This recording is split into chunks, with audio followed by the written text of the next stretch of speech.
1,54,000 கோடி ரூபாய் போச்சே. கையாலாகாத திமுக அரசு. வெளியான முதல்வரின் வெளிநாட்டு பயணம் பின்னணி.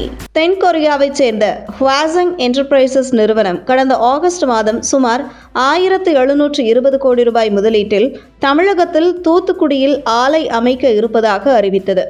இதன் மூலம் சுமார் 20,000 நபர்களுக்கு நேரடி வேலைவாய்ப்பு கிடைக்கும் என இந்த திட்டத்தின் அதிகாரப்பூர்வ அறிவிப்பின் போது தமிழ்நாடு தொழில்துறை அமைச்சர் TRB ராஜா தெரிவித்திருந்தார்.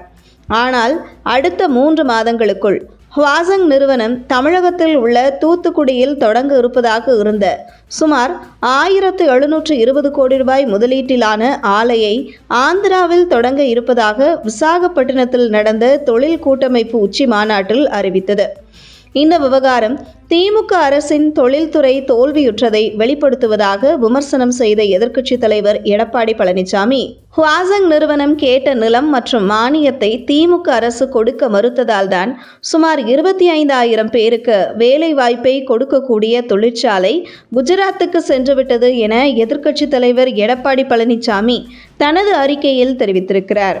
மேலும் இதே போன்று திமுக அரசின் தவறான அணுகுமுறையால் ஃபாக்ஸ்கானின் சுமார் 4 கோடி மதிப்பிலான மற்றொரு ஆப்பிள் ஐபோன் உற்பத்தி ஆலை அண்டை மாநிலமான கர்நாடகாவுக்கு சென்றிருக்கிறது.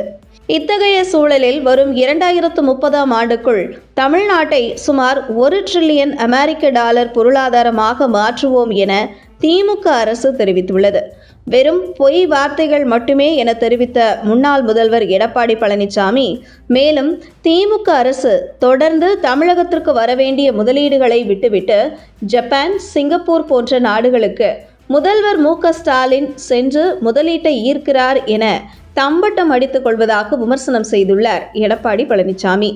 தமிழகத்தில் வரவேண்டிய சர்வதேச நிறுவனங்கள் வேறு மாநிலங்களுக்கு சென்றதால் சுமார் 1,46,000 பேருக்கு கிடைக்க வேண்டிய நேரடி வேலைவாய்ப்பு இழப்பு ஏற்பட்டுள்ளது. இதில் குறிப்பாக வேதாந்தா, ஃபாக்ஸ்கானில் இருந்து மட்டும் 1,00,000 நபர்களுக்கும், ஹுவாசுங்கில் இருந்து 20,000 நபர்களுக்கும், மைக்ரானில் இருந்து 3,000 முதல் 5,000 நபர்களுக்கு, கூகுள் AI மையத்தில் இருந்து 2,000 முதல் 3,000 நபர்களுக்கு மற்றும் பிற நிறுவனங்களிடமிருந்து ஆயிரக்கணக்கான பேர் வேலைவாய்ப்பு இழப்பு தமிழகத்திற்கு ஏற்பட்டிருக்கிறது.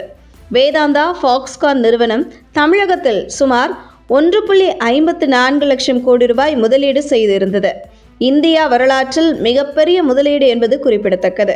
தமிழகத்தில் தொடங்கப்பட இருந்த இந்த தொழிற்சாலை கடந்த 2022ஆம் ஆண்டு குஜராத் அரசுடன் புரிந்துணர்வு ஒப்பந்தம் போட்டு கடந்த 2023ஆம் ஆண்டு குஜராத் மாநிலம் அகமதாபாத் அருகே இடத்தை தேர்வு செய்து கொண்டது. இதனால் மட்டும் சுமார் 1,00,000 நபர்களுக்கு தமிழகத்தில் கிடைக்க இருந்த வேலைவாய்ப்பு பறிபோகியிருக்கிறது.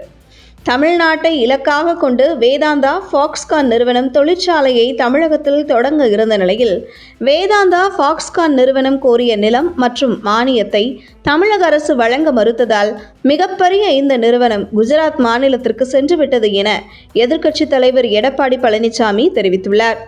சுமார் 6,770 கோடி ரூபாய் முதலீட்டில் மைக்ரான் டெக்னாலஜி நிறுவனமும் குஜராத்தில் அகமதாபாத் அருகே தொடங்க இருக்கிறது. இது இதற்கு முன்பு தமிழகத்தில் தொடங்க தீவிரமாக இடத்தை தேர்வு செய்ய ஆராய்ந்து வந்தது குறிப்பிடத்தக்கது.